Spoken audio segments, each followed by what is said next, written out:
Hello बच्चों, let us read the question. In a common emitter amplifier, the load resistance of the output circuit is 1000 times the load resistance of the input circuit. If alpha is equal to 0.98, then the voltage gain is A into 10 to power 4.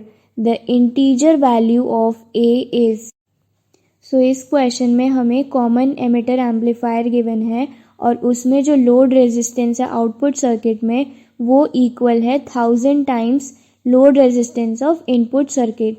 हमें current gain given है और हमें voltage gain find करना है। Basically हमें एक ही value find करनी है वोल्टेज गेन में।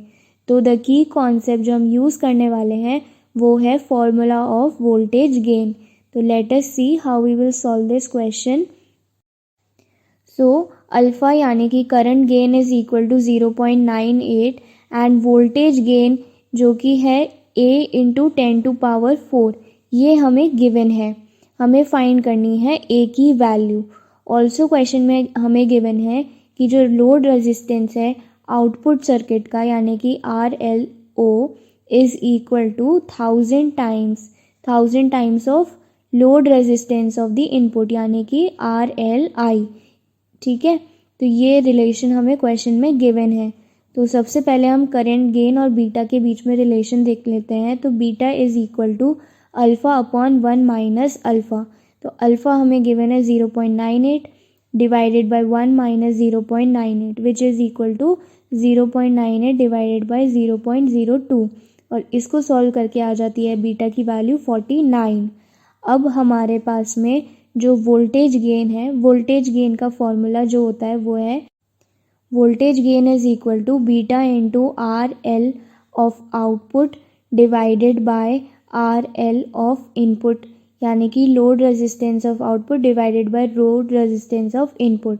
सो बीटा की value 49 multiplied by load resistance of output is equal to 1000 into RLI जो कि हमने प्रीवियसली देख लिया है, ये रिलेशन है divided by RL of input.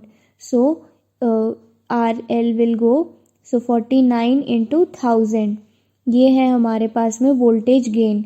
अब हमें इसको कन्वर्ट करना है इन द फॉर्मेट जो हमें क्वेश्चन में गिवन है यानी कि A इंटू 10 टू पावर 4 के फॉर्म में। तो ये हम कैसे लिख लेंगे, तो V gain is equal to V gain will be equal to 4.9 into 10 to power 4 volts।